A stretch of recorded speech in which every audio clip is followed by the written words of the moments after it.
What up, fam? Hit that like, hit that subscribe. Miserable Mondays only on A2D Radio.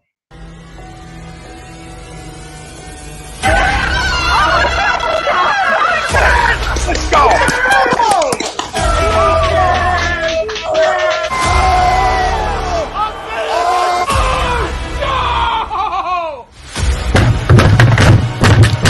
This ain't the Fox Night. Oh, this game he stink.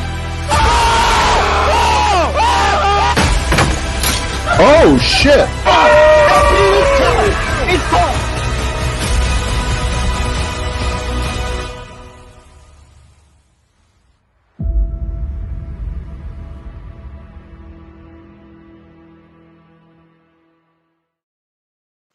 Hi, folks. Bob Mannery here. You're listening to A2D Radio, real sports talk radio for the fans, by the fans, no agenda.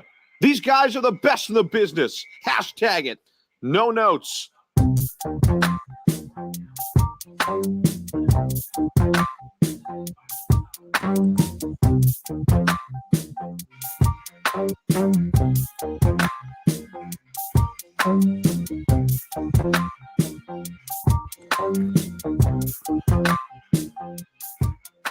Welcome in, everybody. This is Miserable Mondays. No, sorry. It's Monday Morning Quarterback, only on A2D Radio. Week 1 felt so good coming on Monday. Week 2, not so much. Ryan Brotto, I'm Tom Arnone. Every Monday, we are brought to you by the best fantasy app in the business. FanUp is the best way to enjoy fantasy sports, daily NFL contests, and more. Win great prizes. Sign up today. Use promo code A2D for 5,000 bonus points, which is a value of $50. FanUp.app or in the Apple Store. FanUp is where you can find them. The logo is right down below. We'll show it to you, the little green one in the right-hand corner if you can see it. There it is. There's a logo. Come challenge me. I'm in the money right now. Up $50 for the season-long contest that you can win up to $225,000, a trip to the Super Bowl, and tons of other great prizes. So you can still go sign up for that and get in. Get involved. Do it. Speaking about getting involved, become an A2D member, because at the end of the show, we're doing the member wheel for a jersey giveaway. I'll decide on the jersey and just see how this show goes. Feel this show out before I dedicate which jersey we're spinning for. But every Monday, we're going to spin the wheel for the jerseys. Can't wait for other shows to start doing that around the area as well. We're going to circle around the NFL. It took me a second, Tom. Sorry, it's a Monday. Sorry, it took me a second. It's okay. Miserable Mondays. Yeah, it's fine. ATD Radio. You can catch it only one place. Supposedly. You did that so smooth. Next week, I'm sure there'll be a Miserable Monday show on another Tomorrow. platform. Tomorrow. We'll circle the NFL. Talk about some of our locks that we had for the week, how they panned out, where we're sitting lock of the week wise, and we'll give you a play. We'll give you a play like we like to do for free. For free, you can dabble. Last night was the Ravens. Plus 3.5. Also liked them outright. I can show you my DraftKings. Did them both. Dabbled in them both last night. A good win for them. The Chiefs gave that game away, obviously, because they weren't going to get stopped. They were going to get out and kick a field goal ball game. But, we are in the Philadelphia area. We'll do winners and losers of week 2, too, around the NFL, and not only there, but here in Philadelphia. We'll do an Eagles week 2 breakdown. Look ahead a little bit to Monday night. Obviously, we're going to have plenty of time throughout the week to talk about next week versus the Cowboys, but we're going to look back a little bit today, and then a little bit forward as well. So we got tons to talk about Eagles-wise, and that's brought to you by it's going to tie into our poll question, which is brought to you by Manscaped, and get 20% off and free shipping with the code A2D at manscaped.com. Unlock your confidence and always use the right tools for the job with Manscaped. That's promo code A2D, 20% off and free shipping. Our poll question for tonight's show: the Philadelphia Eagles fans should be very concerned about Jalen Hurts' week 2 performance. Do you agree or disagree? Let us know. Facebook, YouTube, Twitter, Twitch. That's where we're live. Everywhere you get your podcasts, we're there as well. Like, subscribe, follow. Join the conversation. Let us know if you're concerned or not. Because I agree. And I listen. I praised him a lot in week 1 for the things I thought he did well, which was get the ball out of his hands. Right? Trust what he sees, get the ball out of his hands. week 2, I am concerned because the one thing we didn't talk about in week 1, and we did a little bit, was how he's got to be decisive on his throws and all that fun stuff. But what I saw was a regression, and I can't run from it even a day later. Even a day later, I want to say the thing that concerned me most on draft night is still concerning me today. And yes, has it been taken away a little bit? Wanting to believe, especially after a good week 1, was it taken away a tad? Yeah, it was taken away a tad. But the arm strength was never taken away from me, personally, because I always said he had to make up for it in different ways. But the arm strength comes back and bites you in the ass because you can't drop back 10 feet in the National Football League and run around and not have and then expect to throw a deep ball and not have the cannon to do so. Like Russell Wilson runs all around. Kyler Murray runs all around. Smaller guys run all around. They got the arm strength to drop back 15 yards and throw a ball still 60 yards in the air. Right? All these guys do. Even the bigger guys, Herbert, Mahomes, they all do. You know, people's questioned Dak's arm strength in the past. He's got the arm to be able to do it. I mean, really, this is noodle arm. I hate to tell you, this is noodle arm at this level. At this level, it's noodle arm. So the squats and all the shit I saw Willie steaming beaming mean nothing today. Mean nothing today. If you're not going to be decisive and quick with your reads, that's what I was looking for week 1. Because week 1, week 2, etc., moving forward, it was never going to be his arm strength is going to get Jalen Hurts by.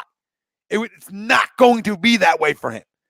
So if he's not reading and processing on what he sees, this is what you're going to get.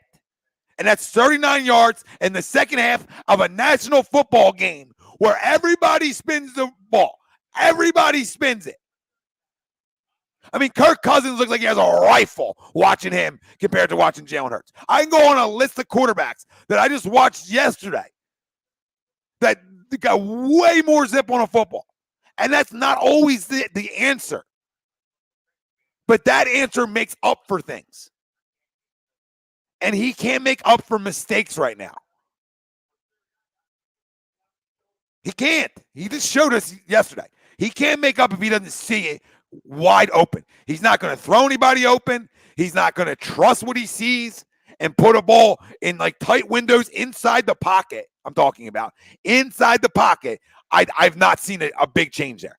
I saw a little bit on week 1 where I thought he made some good throws with being quick with decisions, right?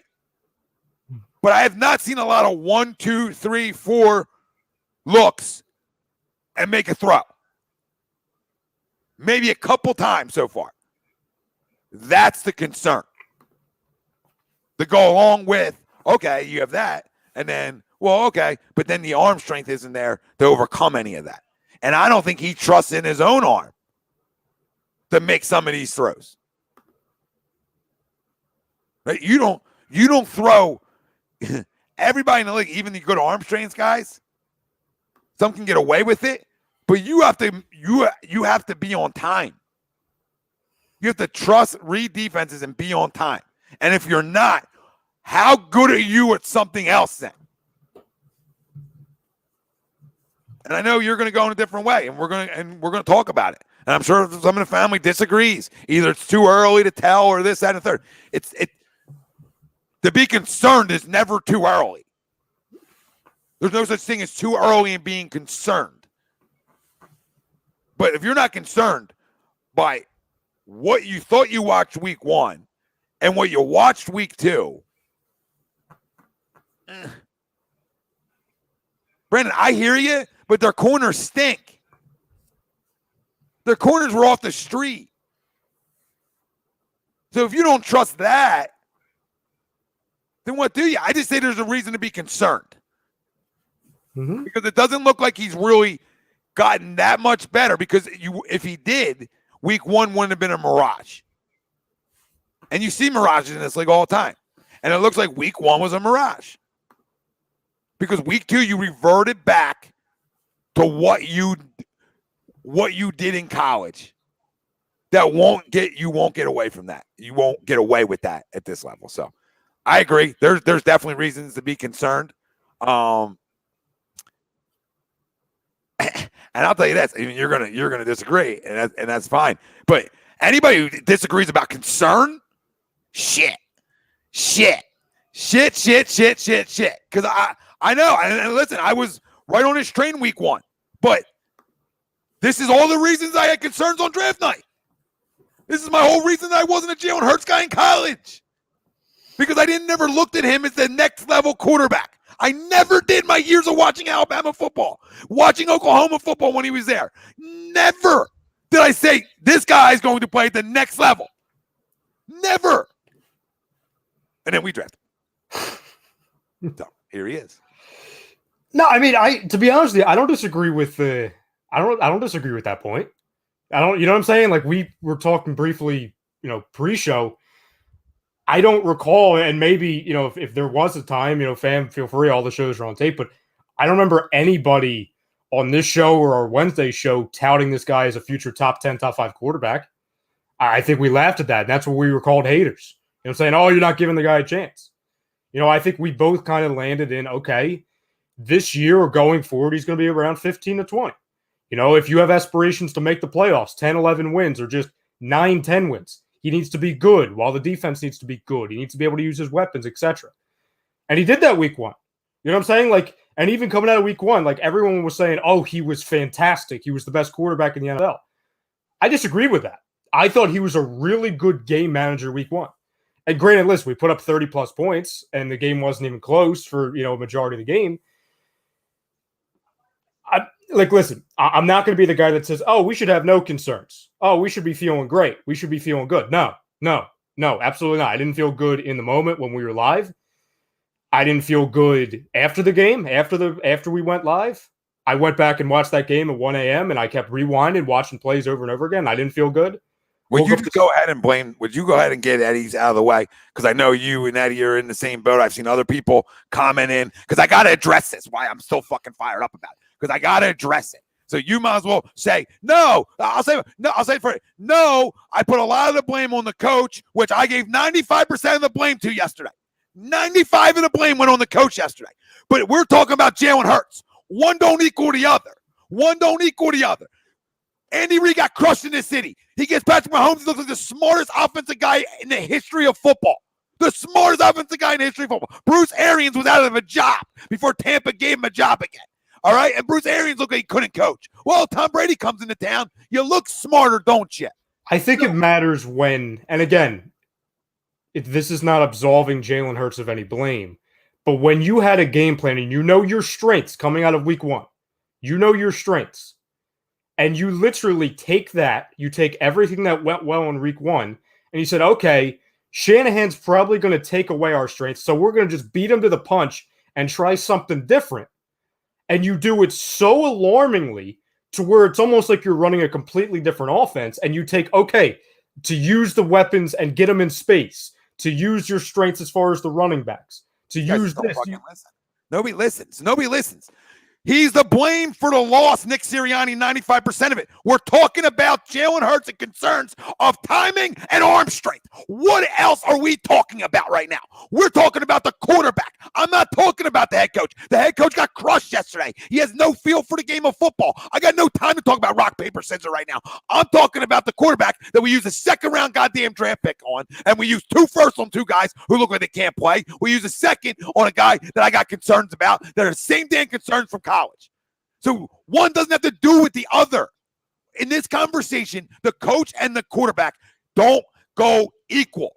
They go in, what has he shown you to show he is progressing in terms of reading defenses and delivering footballs? That's my problem, Eddie. That's my problem with anybody who's putting play calls on what he's seeing and getting into. Because how many times, again, like I said for Carson, does he put himself into a play call? I don't know that for Jalen. But what I can tell you is he's the one reading the defense. He's the one running out after one look. He's the one bouncing back in the pocket like a fucking bobblehead, okay? Like a bobblehead doll, trying to decide where he wants to go with the football. That's on the coach? Like, Nick Sirianni's got enough blame. If he was going to be your franchise quarterback, he makes up for things.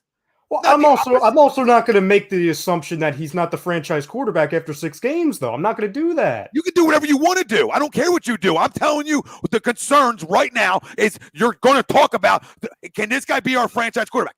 That's the conversation week in and week out, Ryan, through 17 games, if you like it or not.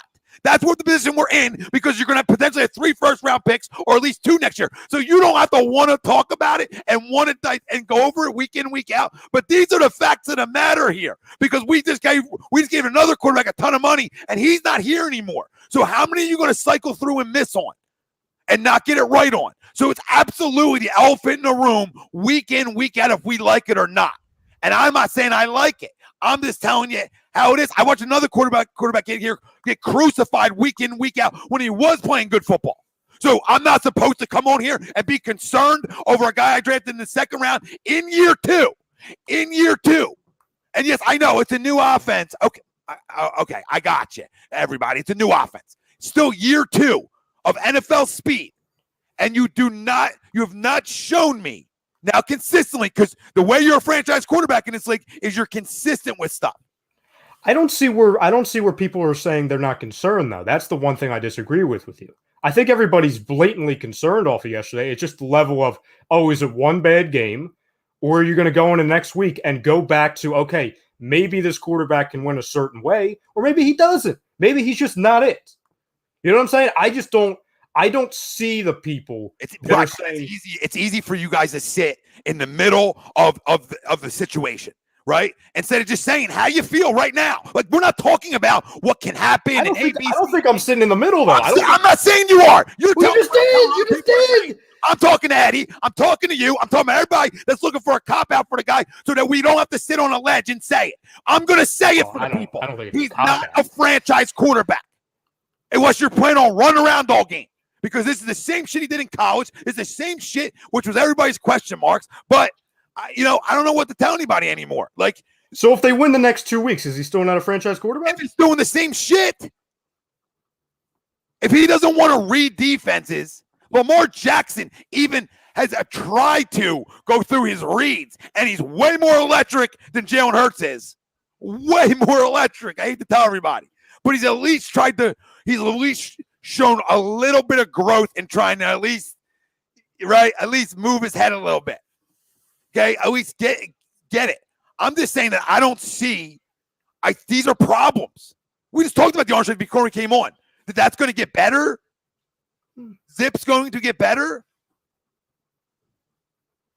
No, at the end of the day, sometimes he is what he is. But no, I don't think I'm sitting in the middle, Tom. Again, when did I say I wasn't concerned? I didn't say if you're going on both sides of the spectrum. I'm not going on both sides. You're saying you're concerned, but you're not concerned. So you're in the middle. That's just common sense. Which is fine. I'm concerned. You have to go on a side. You're telling me I'm concerned, but I'm also not concerned. I'm just telling you I'm concerned. I'm concerned, but I'm not going to say week 2 of his rookie or sophomore season that he's never going to be the guy. I said he doesn't look like the guy right now. So what am I supposed to tell you? That, he doesn't look like the guy right now, but doesn't mean he can't be it. Well, no shit. I'm telling you what my concerns are coming back on why I didn't think he was going to be the guy when he was drafted here. That's all I'm making my correlation to why I didn't like the pick in the moment. And why I'm circling back saying, well, these are my concerns from the beginning, and not just mine. A lot of other fucking people that are a lot smarter than me. So that's all I'm saying. I'm saying to everybody that says, well, I have a few concerns. I just gave you a few. I don't have a laundry list. I got 2. I got 2. It's not like I got 45 concerns here. I got 2. Arm strength, trusting what I'm seeing, and throwing shit on time. That's it. That's being a quarterback, though. Yeah. No, it just, again, sounds happy. I'm not happy. No, I got that. I understand that. Nobody's especially when it's the flat plane. Because last year you sat here in the same damn chats and let people smoke a quarterback and nobody defended them. But now we're supposed to just shift it. Oh, it's all on Nick. Nothing to see here, Eddie. It's all on Nick. Nothing to see here. Who else wrote it about Nick? Just all on Nick. Full transparency. One guy had 5 years of not improving and going back to the same thing, and other guys had 6 games. One guy's had 5 years under his belt of resorting back to the same old antics. So, you know what I'm saying? Same old antics that made him plays and helped him win something. Sure, but also cost his team some wins. Sure. Okay, but gunslingers, that's what happens. Yes. I'm just saying, this isn't a praise Carson story. I'm just saying the stuff that he got in trouble with was the same stuff that he was using to his advantage in 2017. Just like I told you, he made Frank look good. He made Doug look good. He made the whole organization look good because he was doing things, ad-libbing shit. He was ad-libbing. All his big plays when that top 10 countdown of Carson's big plays were all ad-lib shit. It wasn't a lot of shit of him sitting in the pocket, right? You know what I mean? So I'm not telling you Carson was good at going through his reads. I'll just tell you one guy can make up for it because of the ridiculous arm strength. We can't make up for what's up here, obviously. We're getting hurt all the time. Again, and maybe it's a cop-out. Maybe. I don't know. I usually don't think like this. Usually my panic meter is like 11. But we went into this knowing there was going to be growing pains. Could this just be growing pains? Some people want to go in knowing and assuming there's growing pains. We all watch a lot of football around the league.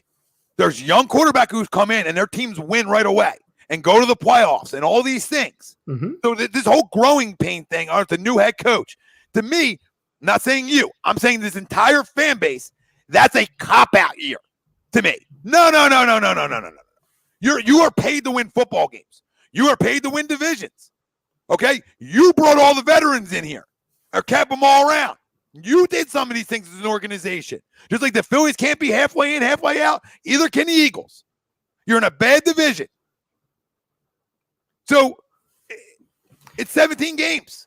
The biggest thing I disagree with, and again, we're all upset right now, and Philly 52, we appreciate the super chat. He says, I think he needs development. Dak improved in time. And I think Tom and I both agree with that. You know, and then obviously our boy DJ Eastwood on Facebook, he says, I think Hurts needs time to learn the NFL speed. He'll watch those plays where he threw the ball late and fix it. I'm a Negadelphian, but I'm giving him this season. But that's where Tom, if anybody's listened to me, and I know DJ has, I've said it all year, he gets 17 games. So if anybody's talking about Tom talking about benching him or Tom talking about getting rid of him, Tom's not talking about any of those things to the masses out there that want to bite somebody's fucking head off. Tom's talking about, to the poll question, are you concerned? Yes, I am concerned because the elephant in the room is still the elephant in the goddamn room with Jalen Hurts. That's all. That's it. It doesn't mean he doesn't get 17 games. The shove it and prove me wrong. It's been to prove everybody wrong since draft night. Not just me. I honestly, I believe if they go and they win next week, you'll be right back on. Regardless of how he looks. Because I'm telling you that I can't get back on. I'm telling you off the poll question. Jeremy, you could call it an overreaction. I'm saying that I have concerns to him. How is that an overreaction? Can he get better at this? I said the same things before the season, that he needs to get better at A, B, C, and D. So now I'm not supposed to react to the things that I needed to see him get better at.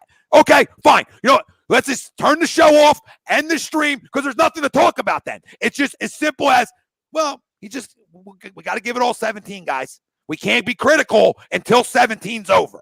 What the fuck am I doing then? Why am I talking sports? Monday's supposed to you get it off your chest day when you're driving in the car with your buddies. It's not kumbaya. Well, maybe. No shit, maybe, everybody. No shit, we're giving him 17 games. No shit, I'm not benching him for Joe Flacco. No shit, I'm not benching him for Gardner Minshew. No shit that he can turn it around. Of course he can.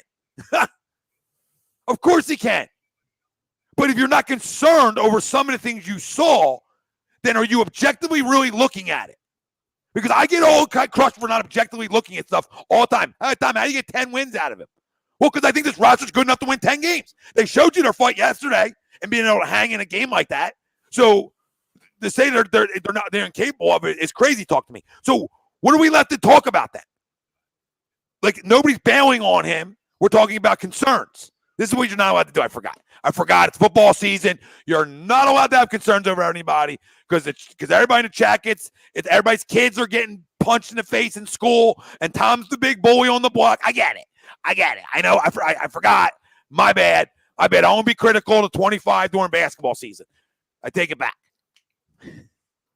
Nobody's saying you can't have concerns, Tom. No, it's what I'm reading all over the chat is that I can't have concerns. If I don't play, No, I think I get crushed. the chat went crazy when you said he's not the guy. He doesn't look like the guy. Crazy because Good. Then they haven't watched football long enough. They haven't seen the Aaron Rodgers of the world. They haven't seen the Tom Brady's of the world. They haven't seen fucking Zippity Doodah. You have that zip or you don't. And if you don't, you better be on time with everything then. This league is too fast to not be on time and have his piss and have a noodle arm. It's too fast.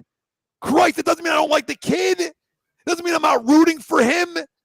Oh, no, I wouldn't go to that. No, I would love to be proven wrong. I was eating crow week 1 here and praised them. But I'm not supposed to be critical after 39 passing yards in the second half? Hold the fucking phone.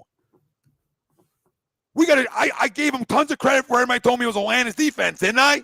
So everybody needs to slow down in the chat because I'm the one defending them with an NFL defense. Well, what? That I can't be critical at the same time a week later? When this is a season of judging him? It's a judging season. We're giving out grades every game for him to determine if he's going to be the guy after week 17. So we're not supposed to each week break it down and really break down our concerns or positives. Like last week was all positives. This week's it's the concerns. We're not supposed to do that. That's a grading scale. I'll just grade him after week 17 and we'll see how it all plays out so I can go back and look at his stats. No, I want to live in a damn moment. You know what I mean? Because the stats can deceive us. I mean, shit, the numbers are tossing out now. He's the greatest quarterback of all time compared to the stats. So, I mean, they can fucking jerk me off with stats. Well, no, I mean, the stats didn't help him yesterday. That's for damn sure. That's for damn sure. And Philly 52, we appreciate you, but I wouldn't be going to the Aaron Rodgers thing. People saying, oh, Aaron didn't play for 3 years. Oh, Aaron wasn't Aaron right away. I mean, let's relax here. I mean, might as well go to Mahomes didn't play for a year also. You know what I'm saying? Like, I wouldn't go there. Let's not go there. And no, listen. If anybody thinks he's at the caliber of those two, I just think everybody would. Oh, yeah. What does running back Philly says? Nah, you're not allowed to analyze the game. Check out some Facebook groups. You have to be a cheerleader every way. Yeah, I got to get my green pom-poms out, and here we go. E-A-G-L-E-S, Eagles. And I can't say, everybody played great yesterday. Nothing to see here. Just growing pains. And you know what? You know what else is wrong with this city? 2021's hitting this whole city because all I'm hearing in my little chat. Thank you. I was just going there, so thank you. Thank you. You know, this season should just be looked at like you shouldn't have any expectations coming into it. Since I was 4 years old, I've had that's something different. That's something different. 3, I think. 2, 1, right? Like I've had expectations for a team every year in the 90s when they stunk. You had expectations. So I don't want to hear that you have to sit back and watch the game and not be mad the next day. Like you're not allowed to get mad the next day because a lot of new things. Jesus God, nobody has to do their job anymore in life or in sports. That's what I've learned too. In 2021, nobody does their job and nobody has to do their job because it's a free year. It's a free year. I'm gonna go take a job where I get a free year. Free year doesn't matter. Nothing you do matters. We can't dissect it. We can't be critical. We can't praise you. None of it matters. First year of college, but it's just practice. Just practice. Just practice. All the tests, it doesn't matter. If you get an F, okay, yeah, that doesn't matter. But if you get an A, it does matter. Kavan, appreciate the super chat, brother. He says, I still got faith in the kid. He needs to do better. You can't be late. He needs to throw on time. I'm treating him like I do with Tua. The thing I thought you were going to say, Tom, and it's kind of on the same wavelength of what you said with the people in these groups and these chats. The amount of people that I heard call in or comment in our, in our comment sections on posts talking about, and this is where I say, what the F happened to this city? Okay. And listen, if you want to talk about limiting expectations, not going into it Super Bowl or bust, fine. If you don't even want to expect playoffs, fine. I'm in that boat. But if you want to go in and then after what everybody is agree is a disappointing loss, a concerning loss, whoever you want to put at the top of the list, it's concerning either way. I heard about 40 people between last night and today, and about 90 to 100 people in comment section say, I'm proud of how they fought. I'm proud that they stuck into the game. I'm proud that they had a chance to win. Two things. One, is this the process Sixers? And two, were the 49ers the Tampa Bay Buccaneers? No and no. You could have expected this team to have 6 wins, 4 wins, 7 wins, 11 wins. I don't give a damn what the 49ers are. First off, they're not the peak of the NFC. They don't stink. They're a good football team that was very banged up, and you could have easily adjusted to all of those mistakes. All the mistakes that the quarterback had in the first half. If you come out of that game happy that they competed, or, oh, this is a good win, that is where I say, what the hell happened to this city? And I'm not going to tell people how to be a fan. I'm not going to tell people, oh, you got to think a certain way. No. But the fact that you say, hey, I feel good after that loss when you could have gone 2-0 and into Dallas week and you could have been feeling really good, that I can't get on board with. I think that's asinine. Completely asinine.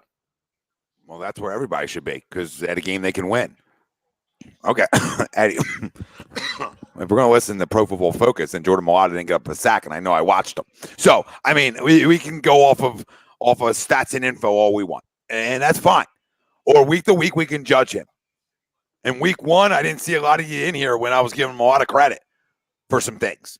So, week 2, am I supposed to say just, oh, you know what, just growing pains? No, it's the same problems. And if you don't have us, like Ryan said, 4, 2, 1, doesn't matter how many wins you had us. No. If you're not going in the weeks thinking you can win football games and compete for a bad division, then shit, stop watching sports. Because if you didn't come into this year saying, well, if everything can go right, we can at least compete for this shit division. Like, I mean, come on. It's not like we don't have the Chiefs in our division. We don't have some of those teams in our division where we could pull it off, right?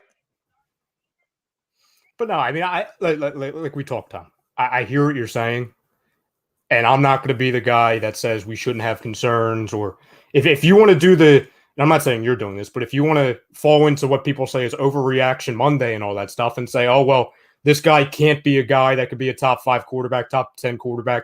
He can't lead us into a playoff run or a Super Bowl run. If you want to take last night's performance or yesterday's performance, what we saw in college and, I guess at the end of the season last year, even though it was a different offense, then sure, then I'm not going to call you crazy for it. I'm just going to lead on the side of he has time to fix these things. He has time to go into it and say, okay, well, in week 1, we won a certain way. We played to his strengths. That yesterday we went, okay, we're going to beat him over the top. So can we win a division since that's what we're chasing with him playing a certain way? And then maybe we get to the point where these concerns then come back and, okay, well, he can't beat anybody over the top. He doesn't have the zip. He doesn't have the arm. So then he's a quarterback that can win in the regular season, but he can't win in the postseason, for example. You know what I mean? So, I hear you on that. Said that. Like, that's the things I like. That's what my point was earlier. I never said that he doesn't have time to work on things. Oh, no, that's not to you. I'm just going off of your basis of this. These are things you're taking the disagree side. So it's like I told you before, disagreeing to concerns, unless you have a lot of praise, is almost living in the middle. That's fine, because a lot of fans feel that way, and you guys can feel that way, and have unknowns still, and be in that boat. Of course, there's unknowns. We're just basing it off of trying to grade him out. And people say, Sam, did you not expect him to have a bad game? I never said I didn't expect him to have a bad game. I'm seeing some of the same problems. That's where the issue is, right? That's where the problem is. Thank you, JJ. He said, I know this is an Eagles channel, but do you feel about the chance after seeing Dallas? Just my thoughts. I think Dallas is good, just like I thought they were good. You know what I mean? I don't think they're world beaters. I think they're good. Yeah, Jay, I mean, you guys have obviously had a lot going against you, injury-wise. I know Zach Martin with the COVID and everything, suspension-wise. I think you guys have a really good football team. I think Dak has looked in control. I think a lot of people counted them out going into the first 2 weeks. Obviously, they're 1-1, so they have one win. They almost stole the win week 1. I expect them to win the division. I really, truly do. They have some, obviously, deficiencies on defense that I think you can exploit going into Monday. And I think a lot of teams can, especially with a stronger, offense than the Eagles have.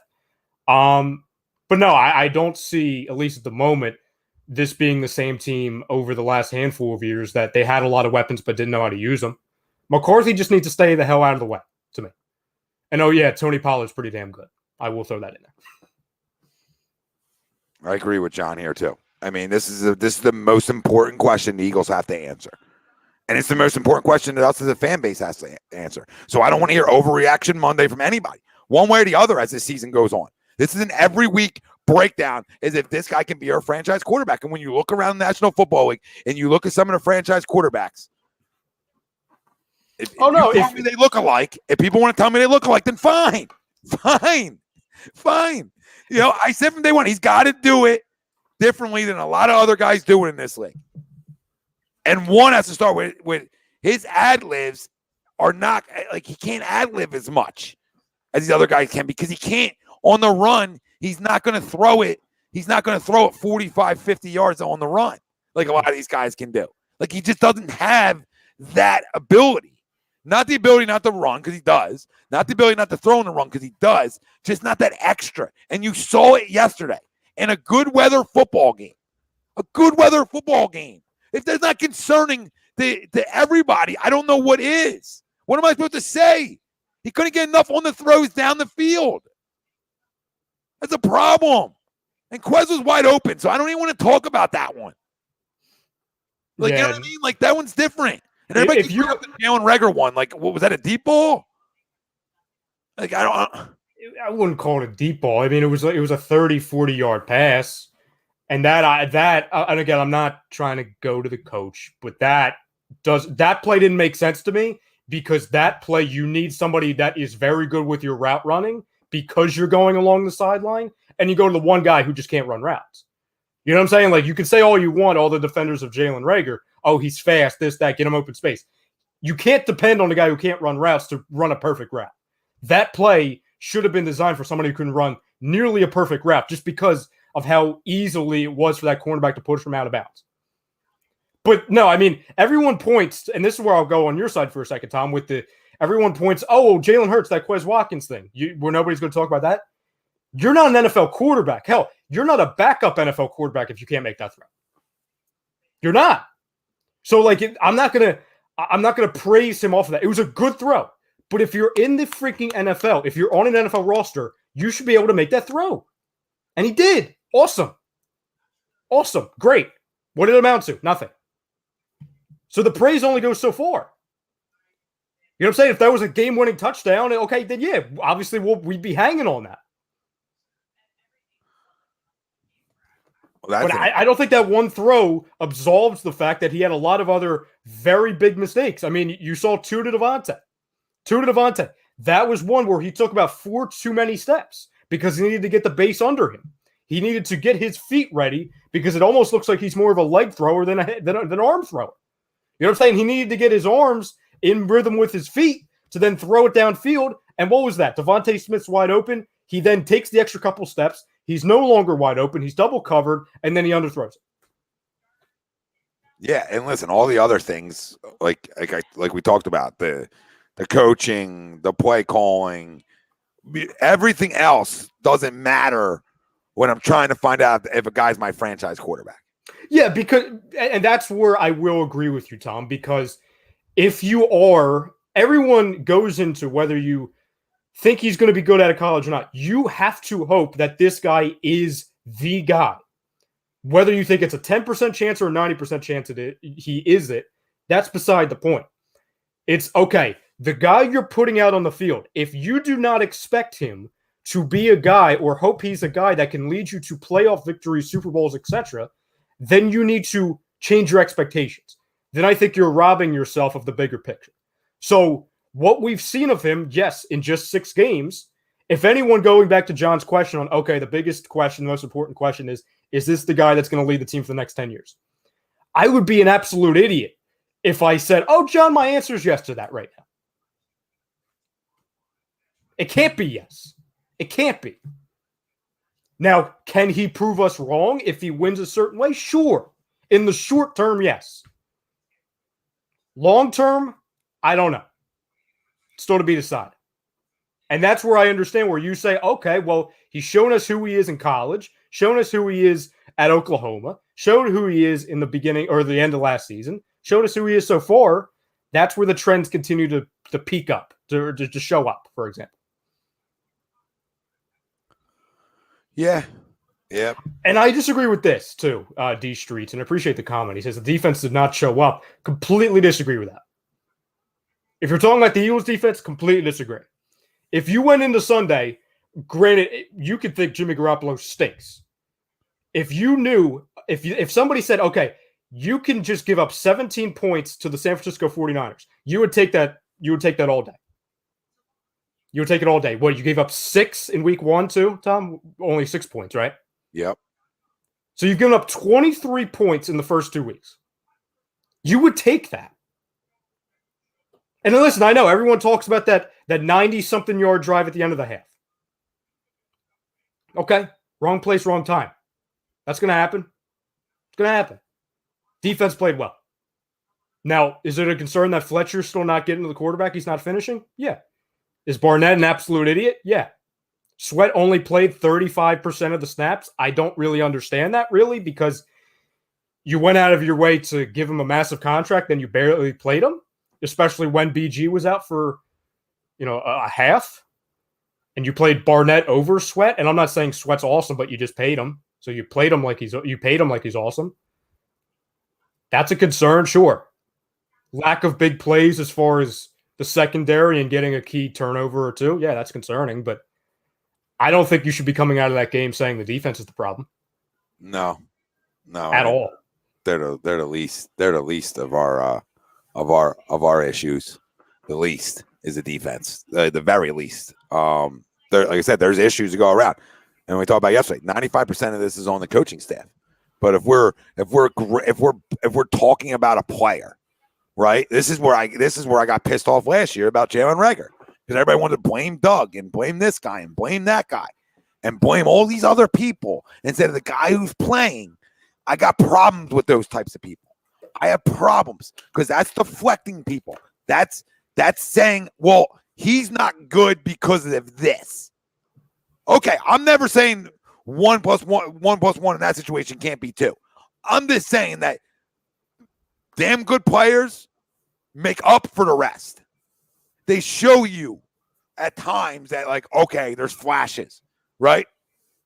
So that's my concern with, that's my issue with, like, talking about anything else when we're trying to find out if the guy's a franchise guy. Because that talent should get Nick Sirianni a 5-year extension. You understand? Franchise guys are going to get head coaches 5-year deals. Franchise guys get guys paid. They get guys paid around them. They get left tackles paid. They get everybody around them paid. Franchise guys. If it's not paid for that team, they get them paid somewhere else. Right? All those cheese guys are going to get paid on offense at some point. Guys who leave there. All those wide receivers. They'll get paid. Either there or somewhere else. Christian, I hear you with this. He says, why are you guys so mad? 49ers are a good team, and we were predicted to win 6 games. Like we said a minute ago, Christian. Like, sure, limited expectations. But it doesn't mean you have to settle for 6 wins. The best thing for this team is to prove those people wrong. You could have gone into it 2-0 saying, oh my God, we were thinking 7-8 wins. Maybe we have 9-10. Yeah, we had the ability to do that. They win 10 games. I still think they win tomorrow night. So, I'm saying it's about the quarterback, and I still, like I said before the season started, why they can win 10, 11 games, because you can get away with running around for a year. You can get away with it. You can get away with not being perfect in your reads and other things, right? You can get away with it if you make some big plays. In this division, you can make it. So that's why. I disagree with that, Martian. He says Devontae Smith was trash yesterday and Josh Norman is not legit anymore. No, I don't think he was trash yesterday. I think this is why you need to talk to your quarterback. I don't know what else to say when it comes in, because God forbid I say anything more that's critical. You know what I mean? I want to be careful through the rest of the show, because I don't want I don't, God forbid if I say he had a bad week and I have concerns of him again that came back. I guess I can't give them praise if they win next week, even though I think they're winning anyway. So then I couldn't say, hey, you know what? You rebounded. You responded like we talked about on last night's show. During the game and after the game, how important next week was. But if you're not critical of the quarterback in this city off of losses, then what have I sat through for 38 years, 39 years? What have I sat through? Guys who didn't deserve it. Some rightfully so. I mean, I just think we get folk hero-ish, right? Like we just get folk hero-ish at times around here. We're like, I know we want him to be the guy because it would make things a lot easier. But it doesn't have to be force-fed. This is important. Like Johnny said earlier, this is important. You got to find this out this year. Free pass out. Rookie, everybody. It's okay. Nothing to see here. We'll judge it next year. What? What are we talking about? What are we talking about? Nick Sirianni, you can pass all you want. He don't get a fucking pass for yesterday either because he has no feel for the game of football. Okay, already. And I might make that decision off of 2 games because I was watching the same game he was, and I'm a 4th down junkie. I'll go for 4th and 17s because I just never want to give the ball back. You know what I mean? I just never want to give you the ball back. Okay? But that's on him. Tom, let the games play out. We will all know about Jalen soon enough. Yeah, I get you, but this is all part of knowing about him. You know what I mean? Letting the games play out. Like, how many weeks are we going to say that? This isn't a long season. We're now at 15 games left. We played 2. So he's now 50% in terms of he's like a C student, right? He's a C student right now in my grading scale. Yeah, really good and really bad. Yep. So he's a C. Is a C franchise right now. Why I have concerns is because he's a C. I'm grading him as a C right now this year. That can't continue. I'm not saying it will or won't. I don't have that answer. No, if he finishes the year at a C, you're looking elsewhere for quarterbacks. At least you should. Absolutely. So I don't know. I mean, it's fine. It's fine. I just don't think he has a good enough arm to get some of the things done. That's a big concern, and his reading of defenses is still a concern. Just like I said, I don't think Doug forgot how to coach. I feel like Nick Sirianni is a smart enough football guy, been around football, that his play calls, can't be all that bad. Not saying they were great. I'm not talking 4th downs. I'm talking about it, everything. It was the classic overthink yesterday. That's all it was. I mean, I think the quarterback was overthinking, holding on to the football too long. Same things Carson got crushed for. We should be equal opportunity in terms of saying, dude, these are the things we watched yesterday. Doesn't mean that next week I'm praying to God he comes out. I want to beat the Cowboys more than anybody. I'm praying to God he comes out and spins it. All right? And they're underthrown. Exactly. Thank you, Pete. He says, I'll say it, 2017 was an overachievement. Smith was open 2 times. Rager was 1 time with the ball, was underthrown. Jalen needs to trust his arm through 2 games. He hasn't. Well, trust his arm. Trust what he's seeing, Pete. The trust thing's the biggest things you have. Hold on, Jay. We'll get to yours in a second. I don't think 2017 might have been an overachievement for the coaching staff, but not for the players. Like I said it before, yes, going on and winning a Super Bowl, yes, because of what was left. But leading up to that, before Carson got hurt, no, you had an MVP caliber quarterback making fucking plays all over the field before he wasn't the same guy anymore. You know what I mean? He just wasn't the same guy. But at the time he was an MVP in the MVP conversations, and then he wasn't. He got hurt and he was never the same. But that wasn't an overachievement because he was that good. And the team just rode that momentum because it was a ton of great veterans, and they were able to steer the course, okay? So that part, Pete, total overachievement. What we were watching from quarterback play wasn't an overachievement. That's who he was before the knee injury. And typical of those types of injuries, he just was never the same guy. For whatever reason, just hasn't been the same guy. and the injuries keep coming back to him. But that wasn't an overachievement. I don't talk about Carson, but that part of it, me and Ryan were talking about before, like that got Doug paid. Like that got Frank Reich a job. Like and Frank Reich Carson. They're trying to bring it all, It actually it actually saved Frank Reich's job because Howie wanted to get rid of him after 16. Remember? You know what I'm saying? It actually saved his boy's job. JJ, appreciate you, JJ. He says, what if teams do the safety spy on Hurts like Dallas? Do you think he's good enough to get past that? I think he is, just in my opinion.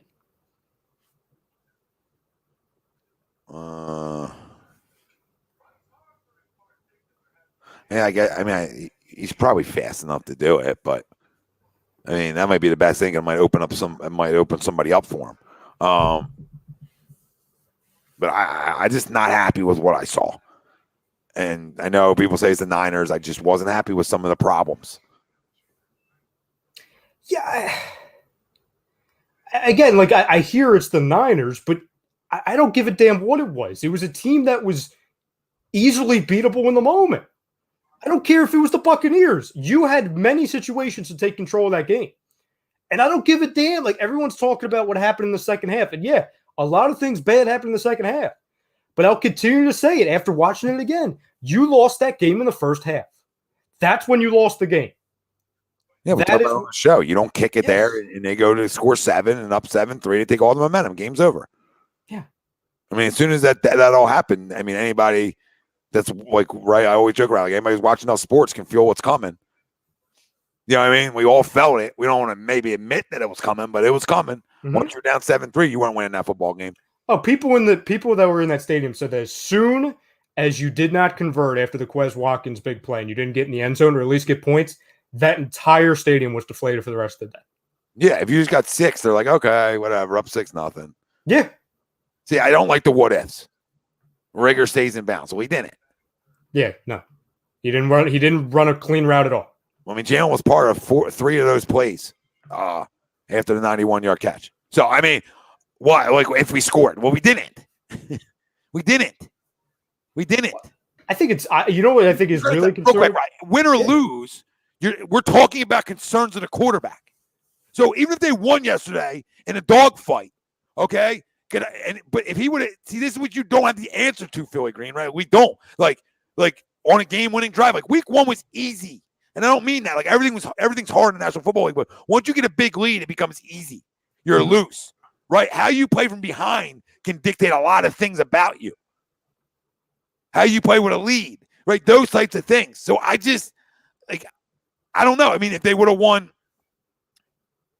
I don't know. You go on a game-winning drive, and he plays bad all day, but takes you on a game-winning drive, then of course he played great, right? But if they win, you know what though? Because of those things, but still throws 39 yards in the second half, and those numbers that Bobby Stevens put up earlier, 9.5 points in the second half now through his games as a starter. Okay, we're just going to keep track of that because that means adjustments happen and he don't make it back. That's the difference of being great at every fucking level, Don Brown. Well, I think too, and Bobby, if you're still with us, if you could check on this or somebody, because I didn't go look at this. I just know just from watching it, I think they connected with receivers 6 times in the first half and once in the second. That's blatantly concerning. You only connected with a receiver once in the second half? Can't do this. What is it? Bro, what other 6-start quarterbacks are getting this amount? A lot. It's the most important back position in sports, Mr. Wing. Got to dissect it, my man. I don't know what we're supposed to do. I don't know what we're supposed to do. I don't know what's left. I don't know what's left. Thank you, Easy Money. I don't know what's freaking left. And Mr. Wing, I love you. But I'm giving you the honest God truth of the matter is I have this team winning a division because I believe in his abilities to make plays. So when he doesn't make plays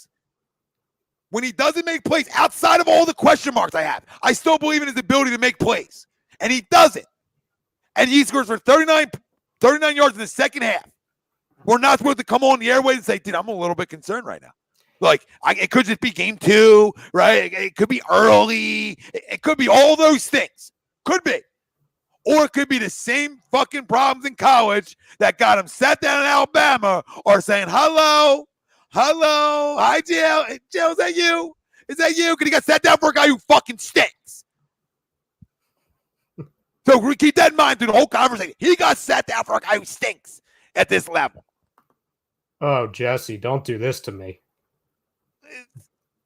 Not a good enough arm. Another guy that doesn't have the zip. No, I say that because I see it. That's the problem. I see it. You could talk Alex Smith. Somebody said fair comp, but Alex Smith was smarter in the pocket. Alex Smith at least goes through his reads. Like, so you can't. In arm strength, yes, you can maybe have the comparison to, but that's it. That's it. Because Alex Smith is not saying Jalen isn't a smart quarterback. I'm just saying he doesn't read defenses as well as Alex Smith did. Yeah, like Alex Smith was a really, really good game manager. Who's going nuts? Because I'm yelling and screaming because I hate losing games. That's not overreacting. That's not going nuts. I will say this, Tom. And like I said, it was the thing that got this chat going crazy. It was the one sentence that you said, and again, it's whatever. You said he isn't the guy, he never will be the guy. That was the thing that got everybody stirred up. Yeah, because that's how I feel. Well, and like I said, you're not wrong for saying it. That was the thing that caught everybody off guard. That was it. That's what people got stirred up about. Because that takes it from, okay, concerns to, okay, I know what this is. And you're not wrong. You're not wrong. You're not wrong for thinking that. I'm not going to tell you to say any, you know what I'm saying? I'm not going to tell you what the hell to say. I don't know what you're going to say half the time. You don't know what I'm going to say. You know what I mean? It was just when you said that, I was like, oh my God, Tom, we've reached this? Like even I said, you know what I'm saying? I'm like, oh my God. I reached that on draft night. So it's not like I just reached it. No, but you and I, we reached that on draft night because of the situation. It was never about him. No. The situation gave us all a pass on be considered a hater. My analysis of the quarterback is still the same it was on draft night until he proved me otherwise. Great leader, great teammate, right? Can run around, but he's a one-look-and-go guy, and I don't believe in his arm strength right now. All those things are still on the table. That's my concern. So people want to talk to me about 6 games. Shove the 6 games up everybody's ass tonight. Everybody take the 6 games and shove them up your ass. It's year 2 in the National Football League. So take the 6 games and shove them because it's the same concerns.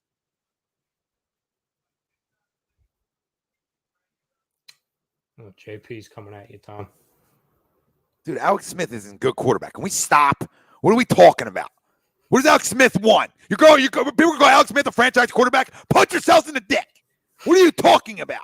Great story. Great story when he went to Washington. He was never a franchise guy. He got the fucking replacement got drafted while he was still somewhere. So is that a franchise guy? Riddle, Mr. Riddle me all. Oh, you riddle me this fucking junkies out there. Shit. Alex Smith was never a guy. He was drafted to be a guy in San Fran and was never the guy because he was never good enough. They got him in camp and said, oh, fuck, who made this pick? Hey, JP, Wentz is no longer here, my brother. He's irrelevant to this conversation, my brother. Yeah, I was all Wentz because he had elite arm strength. And I'm pretty sure that elite arm strength came to play in 2017 before the injury. So shut the fuck up, JP. Okay, because shut up. Because there's nothing to do with one guy or the other. What is people wrong with? I was the first guy telling guys on ATD, stop posting Wentz content. He's no longer here. So tell me how I'm Mr. Jerk-Off Carson. Fuck out of here. I'm not in the mood for this shit tonight. Not in the mood. Oh. What? I don't know what you're talking about. I don't see it. Yeah, prove us wrong. John, that's all I'm asking. Like, prove us wrong. Why you keep asking me about Joe Burrow? I didn't like Joe Burrow that much to begin with. He had one great year at LSU. So I don't know. I wouldn't have drafted Joe Burrow. I would have passed on something else. That's just me. I'm not the end all be all. So you can't go, but in my process of what I look for in a franchise quarterback, I would have not taken Joe Burrow that high then. I just wouldn't. I needed more. I needed more to make those picks. I was like, I wouldn't take Trey Lance. I need more. Like, I need more. Trevor Lawrence is the only guy, and he's going to stink this year. But, like, he's the only guy that you saw enough of. True. That's true. I do want to. Job he was drafted to have his job. You know what I mean, Jesse? He was good. He was solid. He's solid. Solid. That's all he is. He's solid. That's why they drafted a guy to take his job. Because he was just solid. I just think nobody. Because if I say, because I get it. Because I said, oh, well, I don't think he's a franchise guy. 6 games in watching him as an NFL quarterback, I personally don't believe he's a franchise quarterback. Not for, he can be a franchise quarterback for the bottom feeders, sure. I don't see that. Do you see it, right? Like, I'm just asking you. Like after 2 games, I don't see that yet. Or No, 6. I don't see it. It's the same thing from what we talked about all summer, all last season, ever since he was drafted. And people could say this is a good situation, but I completely disagree. I think it's also it's not as bad as not having a guy, but I think it's a really bad spot to be in. He fits the formula of a guy that can win you some games, but is never going to be able to win you enough games to get you over the top. You see plenty of teams struggle with that for years. You know what I'm saying? A lot of people have that conversation in Dak. Oh, he's good in the regular season, but he's not good enough to get you over the top in the playoffs. You had that conversation with Alex Smith in the playoffs. You know what I'm saying? Okay, he's going to get you to the playoffs, but he's not good enough to get you over the top. Well, if the fan base is now in a point, since I don't know, the fan base seems to be in a point where we're congratulating close losses and moral victories off of yesterday. I had to hear that all this morning. If you're in the mindset to where, oh, you just want to be good enough in the regular season, you want a guy who's a leader, you want a coach that has T-shirts, and you want to win enough games to be relevant, but that's it, then okay, you think he's a franchise guy. I don't consider that a franchise guy. You are a franchise guy to where every season, day in and day out, you feel that the guy can lead you to a victory, no matter if you're playing the Jacksonville Jaguars, who suck, or the Tampa Bay Buccaneers that won the damn Super Bowl. That's a franchise I don't quarterback. think Lamar is a great quarterback at all. I just think he's a great athlete. But the argument can be made like Lamar's a franchise quarterback because he's explosive and can make big plays, right? Well, he's a franchise quarterback because he does something that nobody else can do better than him.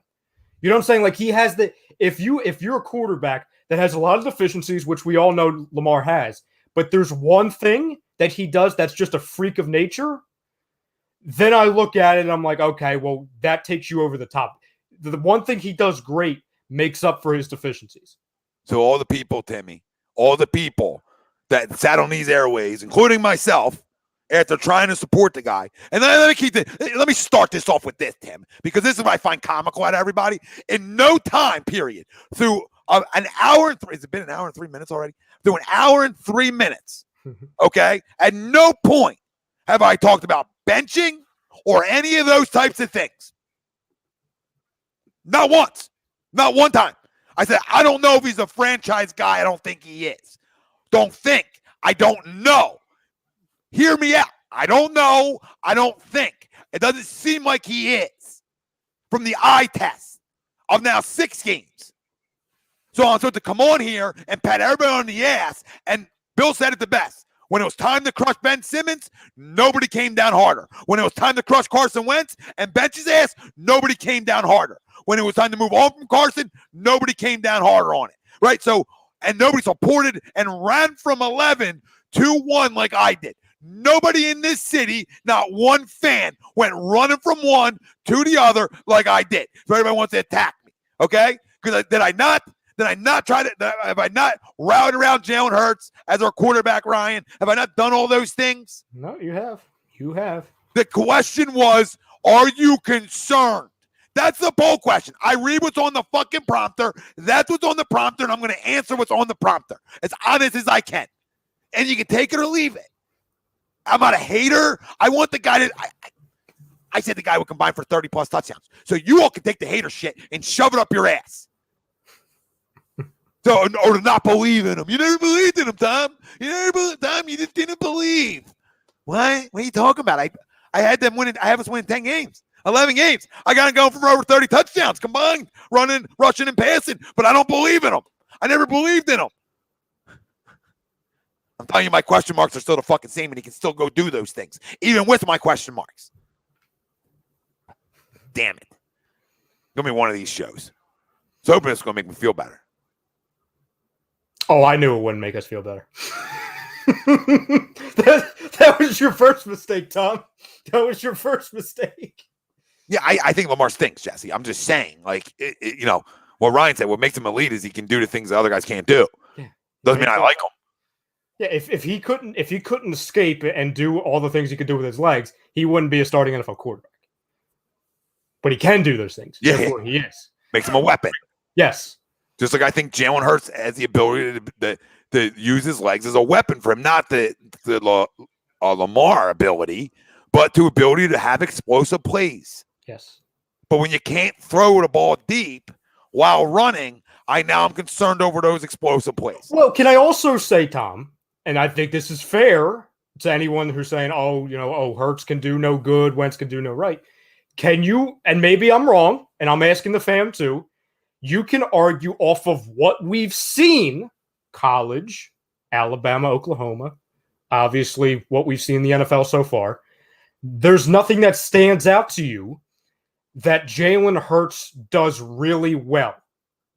And I'm not saying to the friggin' Lamar Jackson or Patrick Mahomes level, but there's not something that he does that's transcendent-wise that he can lean on to take away from some of his deficiencies. Yeah, like he can in college, right? Like his athleticism from against a D end or a linebacker at the college level is still elite. Make sense? Still elite at that level. You get to this level, everybody's running 4.5s. So your shit don't mean nothing around the end to me. You better be running a 4.3. You better be Lamar fast for and DN still almost catch his ass. Well, and now it's not like 10, 15 years ago to where a lot of quarterbacks, there are a lot more Tom Brady, Eli Manning, just stand in the pocket type quarterbacks. Now the game is going to more mobile, to where it's going to make a Jalen Hurts seem more, I don't want to say pedestrian, but pedestrian, because there's a lot more Jalen Hurts type guys in the NFL than there was 10 years ago. Yeah, absolutely. So if he was in the league, I'm not going to say like a basketball thing, if Ben Simmons played 30 years ago, he'd be good. Like, I'm not going to do that. But if Jalen Hurts was in the league 10, 15 years ago, well, then his escapability using his legs, maybe his speed, would stand out a little bit more. But when you have the Lamar Jacksons, the one guy, I don't even know if he's ever going to play anymore, but the Deshaun Watsons, you know what I'm saying? Like the guys that can escape, the Russell Wilsons that can escape, and also the guys that are bigger than him that can also escape and have a better arm, that's where Jalen Hurts, again, becomes more pedestrian. First off, yeah, JP, you just come in and say the stupidest shit. He's begging for attention. You just beg for it, like nobody. Ryan doesn't agree with me. He disagrees with the poll. I disagree with him on why he disagrees with the poll. I disagree on those reasons on why guys disagree with the poll. That's fine. Who can't disagree when we're talking sports? It's not like a hatred. It's not like, I hate the guy next to me because he doesn't agree with me. Get the fuck out of here. Like, stop with the stupid shit. Stop with the stupid. And JP, if you don't stop spamming with these friggin' image links, I'm gonna friggin' time you out. Just so you know. I'm sure the image links are riveting. Yeah. Just a friend helping a friend, JP. He always does this. Like, he did it. He does this every show.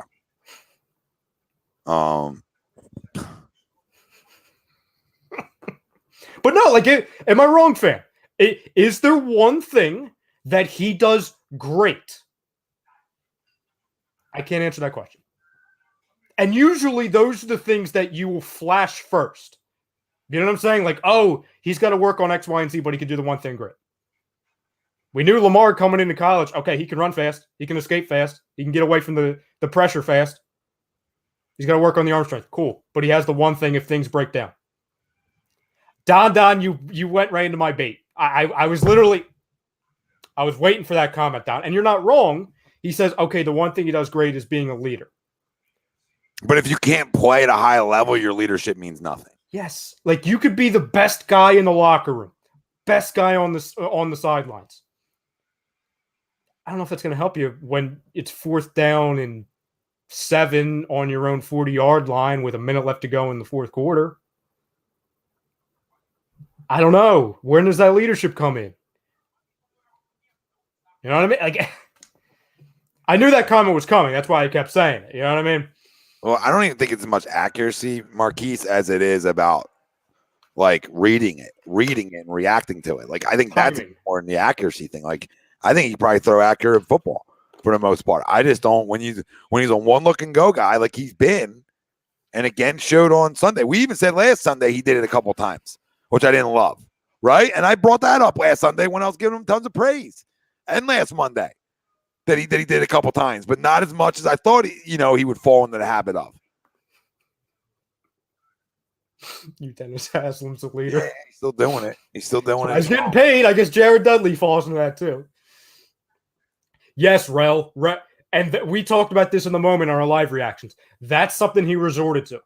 Because that's the one thing he did. I don't want to say the one thing. That's one of the things he did really well in week 1. There's only one quarterback that can do that in the whole league. Say that again? There's only one quarterback that can do that in the whole league. And I don't even think, and if I'm a Ravens fan, I don't even like that he does it. No. There's only one quarterback that can almost get away with that. No. And he at times doesn't get away with it because he gets stuck. He gets shut down come postseason time. Yep. Because teams make him throw the football on him. Now, can that change for him? Sure. But right now, that's what shuts him down in the postseason is one run in the postseason. That's what got him shut down. So, that's a concern.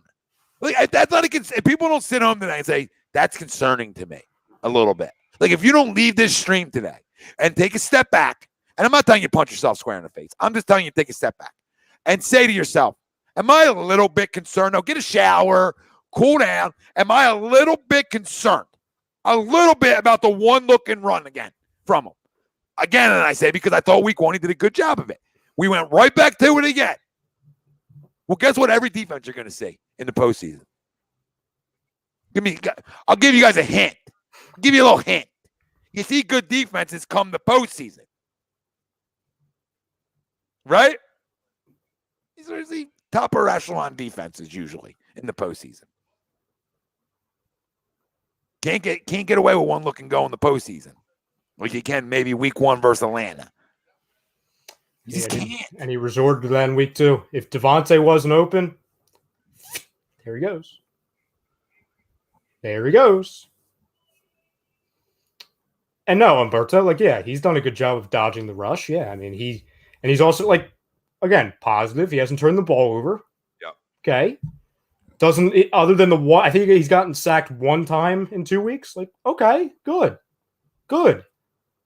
That is something you can lean on. You can win if you win the turnover battle, but you have to get the opposing team to turn the ball over. And I want to bring this up too, fam, because it was a very I'll just call it a vibrant conversation in our little A2D chat a couple hours ago. And there was a Darius Slay debate, right? People on opposite sides of the spectrum. Some people say he sucks. Some people says he's very good. People talking stats. Some people saying he's choked, all that stuff. I just want to gauge the room, not only between Tom and I, but the fan base. Through 18, it's been 18 games with him, Tom? 18 games with Darius Slay. What's your basis as far as Darius Slay as an Eagle right now? Man. Are you happy with what you've seen? Or are you not? Well, I don't know. I guess I got to go one way or the other, or I'll be crushing myself. I was crushing earlier. What do you mean? Well, just I don't personally like sitting on the fence, and I feel like a lot of fans earlier were sitting on the fence, and I just used you because you disagree with me as an example in there. But like with Jalen, same thing with Slay. I'm not going to sit on the fence with a guy, right? I'm just not. It hasn't been the guy that I thought that we were getting. Make sense? That's a fair answer. Not who I was advertised into getting. Not, and you've said before, not worth a 3rd and a 5th. No. At his age, too. At his age. Doesn't take the football away. I'll give me 100 Marcus Peters. Give me 100 Marcus Peters who get beat, but take the football away. As a defense, what wins is taking the football away. Our defense wasn't the greatest defense to ever walk the football field in 2017, but they got turnovers. They got turnovers. They took the ball away. We have no turnovers through 2 games. I don't care that he gave up 3 catches for fucking 24 yards. Please jerk me off. Okay? I care about the takeaways too. He's had 1 takeaway. 1 takeaway in 18 games. Okay. I'm not saying it's easy to do. That's why I would want Xavier Howard to Dons. Well, I think again, Minus JP. Okay. I mean, I guess that's not a great grade. I think that's a solid grade, C+. He's fine. He's a fine quarterback. Yeah. It's fine a cop out because I don't think fine's a cop out. I think he's okay. You know what he has done? He's not top 15. People need to get that shit out of their heads immediately. No. Is he a top number 1 in this league at a 30-something? Yes. He's top 30. But he's 20-ish. He's in the 20s. Maybe yes. 20, 21, which isn't a shot. It's just who he is. No, because I'm not going to compare a cornerback to a quarterback, but if you have a backfield or a defensive backfield, a secondary that has a ton of turnovers, like I'll talk about the Steelers, right? They've always had a ton of turnovers. That's going to alleviate the pressure, and that's going to make up for some deficiencies you have elsewhere, especially deficiencies you have on the offensive side of the ball, because that's going to make things easier for you. You say it every week, Tom. A quarterback's best friend is not just a wide receiver, a good offensive line, or a running back. It's a defense that can get you friggin' turnovers, because that makes your job easier, because 9 times out of 10, if you get a turnover, you're going to be on really good field position immediately when you step onto the field as an offense. All right, we're gonna do this game because I hate this game, right, Rye? Oh, the would you rather's? Like, I hate this game of like, oh, well, then tell me who's better than him. I know you do. Like, okay, then we're gonna tell you who's better than him. Okay, this is what we're gonna do. Okay, that's what we're gonna do. All right, because I know there's 15 better. I just know for a fact I can find 15. Jair Alexander, he's better than him. Don't even try debating me, people. Okay, he's not the issue with the Packers defense. Jalen Ramsey, people are going to tell me he's better than Jalen Ramsey. He's way better. Probably stop watching football. Marlon Humphrey is better than Darius Slay. Mm-hmm. Better tackler, better everything. Xavier Howard, yes. Marshawn Lattimore, yes. Tre'Davious White, yes. There's 6 right there. Denzel Ward, yes. There's 7. Byron Jones. I'm not there yet. James Bradbury. I gotta look. Yes, my gut says yes. Byron Jones. Yes. J.C. Jackson.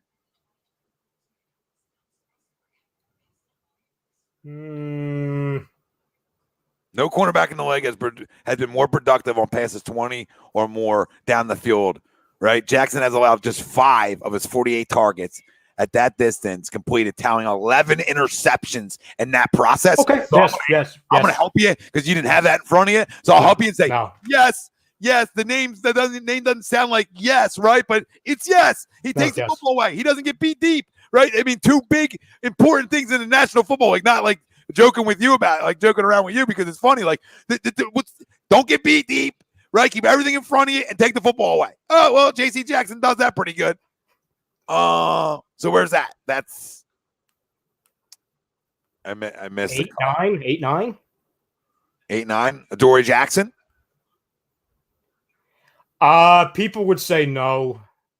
I would say no. I would say no on that. Okay. Marcus Peters. 100%. I love Marcus Peters.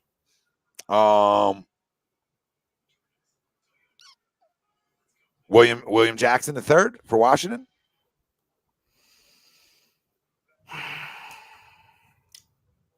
Hold on, let me look. How about Marshawn Lattimore? Absolutely. How about Kyle Fuller? Yes. How about? There's a name you haven't said, which I'm waiting for. Who have I left out of here? He's a rookie. Oh yeah, I just didn't want to do that. I'll do it. He's already had 2 interceptions. Yeah, and I was told he doesn't take the football away, right? Yeah, not fast enough, right? Not fast enough. Remember our conversation? Oh, because he doesn't get thrown at in college. Teams are going to throw at him, and he's going to win. He's going to win an NFL Defensive Rookie of the Year. The teams are going to throw at him, and they're going to learn after year one. Probably don't want to do that. Is Joe Hayden better than Darius Slay? Joe Hayden. Yes, I would say so. Trevon. What about Trevon Diggs? I know you like Trevon Diggs. I do. Still a little young. Yeah, I wouldn't go there yet. So it's not fair for a guy who's put it in. Jamel Dean for the Bucks. Well, I mean, Christ. I mean, if he's starting on the Bucks, I would have to say yeah. You know what I'm saying? He's their best. You know, he's one of their best corners. Yeah. The only outside corners that allow fewer yards per coverage snap than Dean since the start of 2019 are Richard Sherman and Jalen Ramsey. So pretty good company. So I mean, listen, right there puts you past 15. You know, well, I'll ask you. Leaves you with some open too. I'll ask you one more. Okay, and I'm about to light the entire chat on fire because I know which direction you're going in. Today, who would you rather have, Darius Slay or Ronald Darby? Oh, I'll just give me Ronald Darby. It's cheaper. But Ronald Darby couldn't play, and I told people, I can't do this. I can't do this. Because these guys become scapegoats here. Like, Ronald Darby became a fucking scapegoat when he could play. Like, Ronald Darby could play. Like, Ronald Darby, when we got Ronald Darby, everybody was in love with it. And then all of a sudden, he couldn't play because he got beat. Why? Everybody gets beat. Well, offense has Slay ranked 30th and Steven Nelson 26th, and the answer right. They had Hayden 31. Okay. Darius Williams too. I forgot about Darius Williams. I mean, I'm joking with the fucking Darby. No, I just know because you and I bumped heads with that. But no, I mean, I just joke. I mean, you could have just kept Sidney and Ronald Darby. I would have been okay. Spend the money elsewhere because you're never gonna you don't see. This the thing that nobody wants to listen to at the fucking time. At the time, I begged this organization just to go in all on Jalen Ramsey, and everybody told me it was too much. So they go halfway in, like so many organizations like to do. Fitzpatrick's I know he could play both, but he's technically a safety, right? Minka. Yeah. I was just gonna say you could put him in there because I know he can play both, but I know he's more of a safety now. No, Tom. Like I said, I don't think it's a cop out to call him fine. It's just I don't understand when people argue for him or argue against him. I love Chucks was arguing for him, and again, I love Chucks to death. Like he hasn't been nearly good enough or game changing enough for me to argue in his behalf, Darius Slay's behalf. And okay, people want to say, okay, well, yeah, like he's a really good cover corner. Yeah, yes. But what Tom's biggest, and I think a lot of people's arguments against Slay, is that you're not going to win like you should if you just have a cover corner. You need guys to force the issue. Listen, it's fine to have one guy as that, but then I need that my rest of the defense got to be some ball hawks. Yes. You know, so listen, I don't hate Darius Slay. I think people got trapped into the big play Slay thing. Not you, but I think a lot of people, because of obviously the 8 interception season in 17, without really looking that, okay, other than that one season, he's averaged 2 interceptions a season. He went crazy for 1, and other than that, he's been pretty much what he's shown. You know what I mean? Yeah, and that's concerning. It's not all about the picks. No one has more pass deflections than Slay since 2011.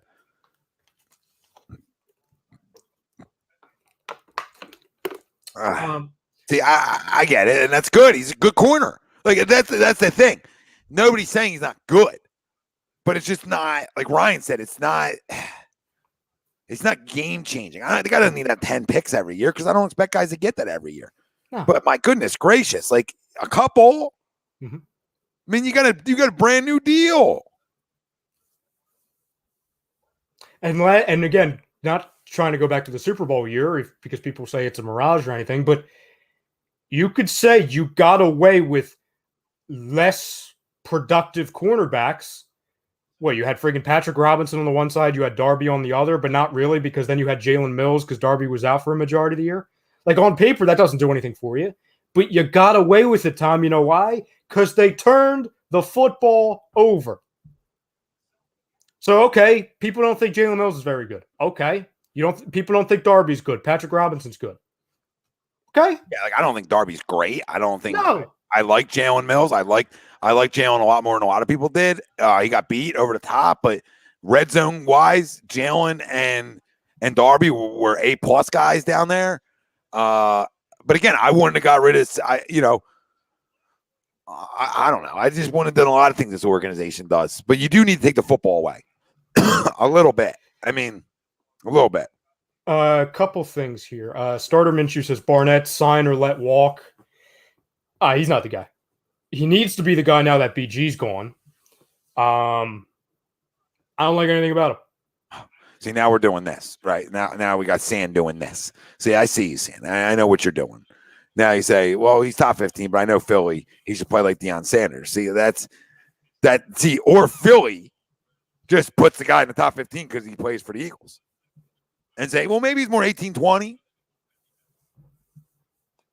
Both ways. Just like you couldn't be critical of the quarterback earlier, Sam. You know what I mean? Just like I couldn't be critical of him. Right? I mean, I know. I get it. Hey, Yusuf. He says, evening, gents. Even though you guys lost on Sunday, I will say the Eagles are a sneaky good football team that could win the division. The NFC is going to be a 3-team race to January. Yeah, that's fair. I'm glad you didn't even put the Giants in that conversation. I appreciate that, Yusuf. Yeah, no, I mean, I think we all realize that. I mean, this is why, some people like myself think they can win a division because they're going to be in it. And that's why yesterday's loss hurts. So, I don't know. I don't like if I'm Derek Barnett too. It's back to Derek Barnett. Like I'm playing 60% of the snaps and the other guy's playing 35% of the snaps and you just gave him a bunch of money. Like, I'm like, what? Mm-hmm. I mean, Derek Barnett can go though. I had enough of Reggie White. So, I mean, yeah. Nelson has outplayed Slay so far. Thank you. I meant to say that too. Nelson has, again, he's flashed more difference-making plays than Slay has so far. Absolutely has. Somebody was asking who gets majority of the playing time now that BG is gone, Kerrigan or Barnett. I think it's going to be Barnett because I think we're starting to see that Kerrigan, whether it's injuries or not, I just don't think he has it that much anymore.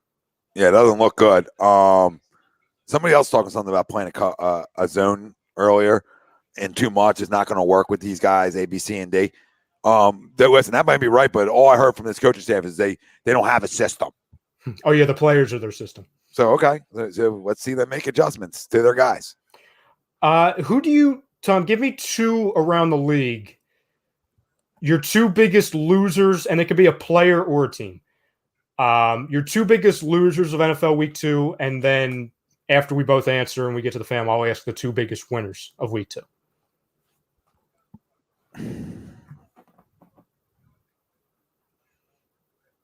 Good question. Thanks. Two biggest. Just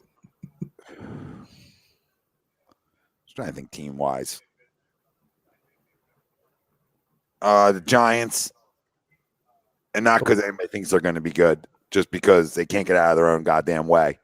And Thursday night showed a little bit of that, where they essentially gave a game away to another football team, and they're not good. I'm not saying they're good enough anyway. I'm just saying, they're definitely the losers right now because they just seem to get worse, right? I mean, I think that's what we're watching from the New York Giants, and a lot of it has to do with thinking the guy's your quarterback and defending him and him not being the guy. Since 2016, are they the closest franchise in the NFL to the Cleveland Browns? Like, are they the worst? I don't want to call them the Cleveland Browns, but are they the worst? At least they tried to have a quarterback. You know what I mean? Fair. They tried to hold on to a guy too long. And my other, it's us. It's us. Yeah, that's good. It's a good answer. Yeah, it's a good answer.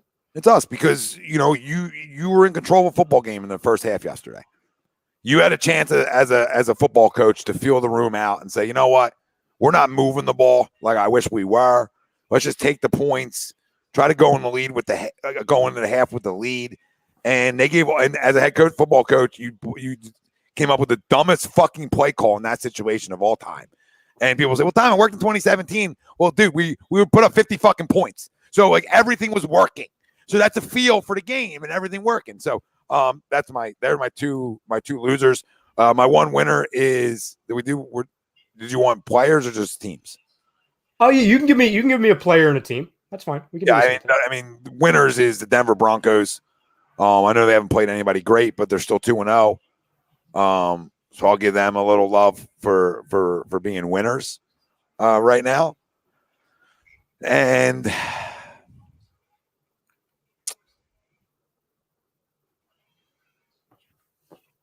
they're not doing anything. You know what? I'm gonna go Matthew Stafford. Absolutely. Oh, absolutely. They're there was one thing you said, Tom, that I really, and listen, I had them going to the Super Bowl, so this is not a surprise.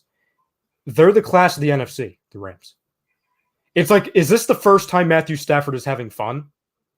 Probably. And like, again, right. I mean, yesterday, you know, he threw for 278, almost over 9 yards an attempt, 2 touchdowns. He threw a pick. But like we talked about, like like the reason we talk about Jalen and Jalen and Sirianni before the show. And my thing to Rye was like, well, you can't, you know, this is a situation where like, yeah, we blame Nick for plenty of things, but we can't blame him not fully, but we can't really blame him for Jalen's performance. No. Per se, because like McVay looked like an idiot last year again because Jared Goff wasn't good enough. Right. And he couldn't run his offense because he had a limited quarterback. Matthew Stafford comes in, and that's a damn good Colts. That's a damn good Colts defense over there. And that offense looks, without a running game, looks pretty good. Mm-hmm. Pretty good if they're losing their starting running back. My two losers, I will go. I think the biggest loser of the week was Tua Tagovailoa. And listen, it looks they're saying pain tolerance wise, he's going to be, you know, he can play. But obviously, like, listen, he again, guy early in his career, he can prove us wrong, but he hasn't looked good when he was healthy. And now he's got the injury bug coming right back from under him. It sucks. I know Eagles fans are like quietly rooting for them to have a bad season just because of the pick. It would not be the worst thing in the world if they have an awful season. It looks like there's a better chance, at least health-wise, that they're going to have a bad season if things continue in this light. And I understand they won week 1, but they didn't look good week 1. Their defense looked good week 1 against the Patriots. That's why they won, not their offense. But that sucks for them. And also they didn't put up a single point. I get it was without their starter, but I mean, come on. The second loser, as much as like I want to go Indianapolis, even though I get it. Like you played Seahawks and Rams. Those are two really good football teams, but you're starting 0-2. Your starting quarterback now has 2. Starting 0-2 at home. Yeah. You have 2 sprained ankles. You have Jacob Eason, who looks like garbage. So I'll say them, the Indianapolis Colts. Because I think that's the division. Like the Titans won yesterday, but they have enough talent to be competitive in that division. And now you don't know which way's up, which way's down if you're a Colts fan right now. So that's horrible situation to be in.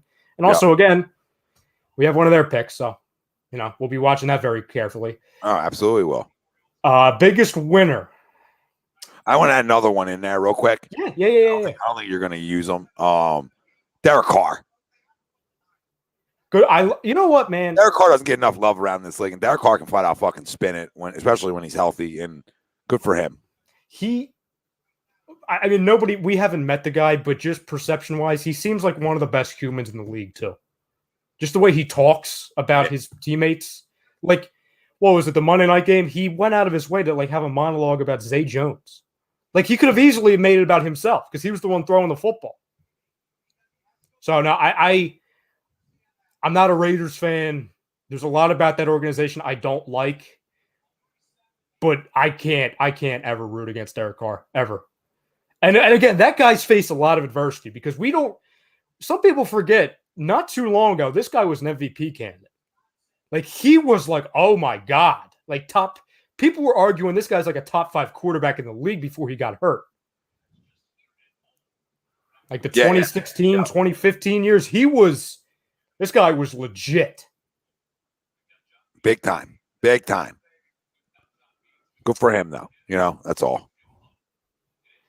Am I wrong to give one of my winners of the week to Taylor Heineke? because I really disrespected him last week when I was saying like, oh, Cam Newton with a broken leg would be better. And I'm not saying this guy's gonna, lead this Washington team to any playoff victories or division win, but he was good enough to get that team a win. He used his weapons. It looks like he has some really good rapport with Terry McLaurin, which I hope he would, because McLaurin's friggin' awesome. But the best thing for that guy is to keep Washington in it this year, not to be a disaster, and he's done that. He did that, and I feel, and that's a good thing for him. Now, and I hope that stops, because obviously Washington's a division rival. Yeah. No, I mean, I think he played good. I think he played exactly like sort of people thought he was going to play for the most part. But it's allowed to happen. Mm-hmm. Can change opinions. That's what sports are all about. Yeah, I understand Don Taylor threw an all for interception. I understand that. I watched. We saw. Nobody's saying he's Elway. Nobody's saying he's Elway. What's your we do this every Monday. What's your early gauge for next Monday? Oh. I think they win. Eagles. I do.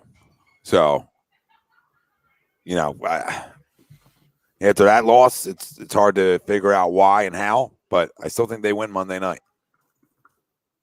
And especially because I was critical of Jalen today, so he'll go play well. I think you can fucking book that. The whole city's divided, so that's when good things happen, right? Yeah, absolutely. You want to spin the wheel? Yeah, let's spin the wheel for our A2D members. You become an A2D member if you want. The link's right at the top in our comment section over on YouTube. Become a member. If you do, you get into the wheel every Monday and a chance to win a free jersey, and you get picks from Money Pot Podcast as well as Willie Vegas. So we're making you money, and you get 20% off A2D gear. You get the jersey giveaways. We're also going to do some other giveaways as well, so not just the jerseys. So plenty of different things you can get involved with. So become a member, and you get the wheel spin, and whoever wins it, whoever wins the spin, who are we doing today? Yeah, I was going to say we got to decide. You know what? We're going off of football. I think I got a JoJo right here. Oh my God, we got an Embiid in the house. I think it's the right time. All right, we got about a month away. We got the City Edition jerseys too. All right, this is a 2X, so bear with me. I got bigger sizes coming in on this order, but whatever. Hang it on your wall if you don't wear it. You know what I'm saying? Oh yeah. Hang it on your wall if you don't fit into it. A lot of people are bigger than that, Jesse. Want to get an A2D? Rob, you can get an A2D shirt off Philly Drinkers if you want one, but you want to get in the giveaway, become a member. Rob, if you become a member over on YouTube right now, Rob Alexander, you become a member on YouTube right now, send me your address and I will send you an A2D shirt. All right, I'll send you an A2D shirt just becoming the next member. All right, done and done. So for the Joel Embiid, this is a 2X. I got bigger sizes coming in. Well, people will have a little bit, be able to tell you. Right now, you're going to have to just deal with what we're given for free. So it's a 2X, Joe. It's actually a good size. Like, this almost fits me, and I'm a big guy. So I think you guys that are under 250 are going to be A-okay. So without further ado, let's spin the wheel. And Lord, I'll answer your question before we get out of here, because the answer is nobody. Well, I know there's guys. Uh-oh! No way! Oh no! No way! Oh no! It's not the Cunningham. It's not the Cunningham. It's the Embiid. No way! Oh, it's rigged. Oh, it's rigged. I mean, I gotta send him a Kate Cunningham anything. He doesn't know what to do. Oh, I can't. Oh, I can't believe it. You want it? You want it, Don? Because if you're not, I'm sending you the Kate anyway when I get my next order. Does he want to pass it off? You can pass it off to another spin, Don. You gotta let me know. If not, the Joe's yours. See, if he doesn't pass it off, it's fixed. It's not. That's the thing. That's the last guy. That's the last guy we want to give this fucking jersey to. Don, let us know, Don. Do you pass it off? You want to pass it off? We can do another. He wants it. He's taking it for himself. He says, all right, Don. Send me your address. Send A2D your address, please, on some social media platform. Rod, it's over on YouTube. A2D Radio over on YouTube. It's right in the comment section. You become a member. That's amazing. All right, Don wants to send me your address, Donnie. Get this out for you. Don said, you know what? Detroit doesn't get many wins. I'm getting this one. I know they're gonna get blown out tonight, but he's got the Joel Embiid coming. Listen, great entertainment. Oh, jeez. He's going to war. Fair. Next Monday, we do it again. Yep. We're gonna do it again. 40 boy said it's right. That's everything I wanted and more. That was amazing. Yeah, make sure you send the address so I can get this out to you ASAP this week. And Don, tell us which social media platform you're sending it. That way we can look. We'll do this for the family tomorrow or Wednesday night. Wednesday night, we'll do another member. We're not going to do this every Wednesday, but for this Wednesday, we'll do another one. Okay. And Wayne, you got your Jason Kelsey coming that I told you get when you became a member.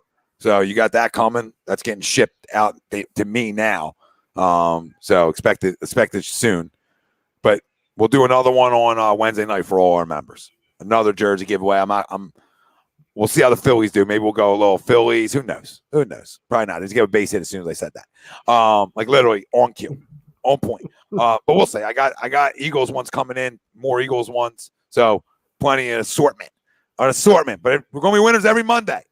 And if Don wins again next Monday, he can't. Like you can only win once a month. Yeah. If it comes up to a new one, we respin. Yeah, we'll have to do it once a month because it's not fair to the other members if guys are winning. If guys are winning every freaking week because it's rigged. But Don, you're welcome, brother. Good for him, though. He's been with us for over a year now, like a year and a half now. So that's cool. Good for him. Jesse, that's a good question. Were they supposed to give away that on the Hockey Happy Hour? Oh, yeah. Jesse, did you win that? I'll talk to Maddie. Yeah, did you win that? I think Jesse won that. I didn't handle that one, brother. So I don't know. I don't know. Some Sudi, Brian Daly thing. Not trying to cock. I'll talk to them tomorrow. Julio, I just got 2 Devontaes coming in. So 2 Devontaes and 2 Jalen's. Oh, my God. Now I'm a bitch. You're ridiculous. Eagle Slayer. I do have faith in them. They're going to win Monday night. I have it as a loss, by the way, just for what's worth. I figured that. you got to find them. I got to find them. Yeah. We want to thank FanUp for bringing Monday Morning Quarterback to you every Monday. It's the best way to enjoy fantasy sports, daily NFL contests, and more. Win great prizes. Sign up today. Use promo code A2D for 5,000 bonus points, which is a $50 value. You can get it right on the Apple Store. Just look up FanUp or go on FanUp.app, and you can get it there as well. Go check it out. I'm on there. I'm winning $50 in the year-long contest right now. Chance to win $225K. So get in there. Get in there. It's an easy way to play daily fantasy. It really is. It's so simple. There's no salary caps. There's none of that stuff. You just go put in your best players and go to war. So it's pretty fun. It's to me, it's, if you're really good at like DraftKings, then just be good at DraftKings. But if you're a guy who doesn't want to deal with the salary caps and all them things, which I know we all fill out lineups on DraftKings, I'm like, shit, I'm over the cap here. Damn it. Who am I taking out? Well, you don't have to do that here at FanUp. Right? Whatever best lineup you want is what you're playing with. And there's contests for Monday night games tonight. You can go get in the contest for tonight's game. There's contests every Thursday night. There's contests every Sunday for all the games. And there's a year-long contest you can still get in and win money. So go do it. Check out FanUp. Also, before we get out of here, because the sports hounds are coming up here at 7:15, you can get 20% off and free shipping with the code A2D at manscaped.com. Unlock your confidence and always use the right tools for the job with Manscaped. 20% off and free shipping. Code A2D. Simple as that. And get 25% off and free shipping. Sorry, I don't think you get free shipping with Body Check. That's on me. BodyCheckWellness.com. Promo code A2D for 25% off, which is essentially the same as free shipping. In so many words, the extra 5%. handles the shipping. Semantics. Want to thank everybody. Want to apologize to everyone for saying that Jalen. I don't think Jalen is going to be the franchise quarterback. I don't know, so I know everybody's upset, and I'm really apologetic. I'm apologetic, but I'm an arm strength guy. What the fuck are you talking about? That's it. I don't know. Next week's another prove it week. 17 games to dissect, and we're going to see how it goes. That's Ryan Brodo. I'm Tom Arnone. I should have just had this on the screen when you were going crazy earlier. That's on me. Would have been better. Yeah. People want to take you so personal out there. You got the freaking Sports Hounds coming up at 7:15, followed by the boys in the Flight Zone. I'll take it personal. They'll definitely take it. You won't like what they have to say. Who, Rob? Brinkman going crazy. Oh, I think he's fine. He was in there. Oh, it's a pass year. So he shouldn't be that's upset true. at all. That's true. That's true. Yeah. He shouldn't be upset at all. Sorry. I don't know if somebody's sorry about that. About somebody's tired of the Lamar hate. I don't know. I mean, yeah. I gotta worry about Dallas. I'm on the Dallas. On the Dallas Wednesday night. We'll preview Monday night's game, and we'll start that whole process of getting ready for Cowboys week. So we love you all. Hit the like, hit the subscribe, become a goddamn member. Anything else, Rye? I guess go Phils. Yeah, go Phils. Go Phils. Can't sweep the Orioles, then you didn't deserve to make the playoffs anyway. Oh, yeah, and trade Ben. Nah. October 20th something. We'll see. 1 month away. We're 1 month away.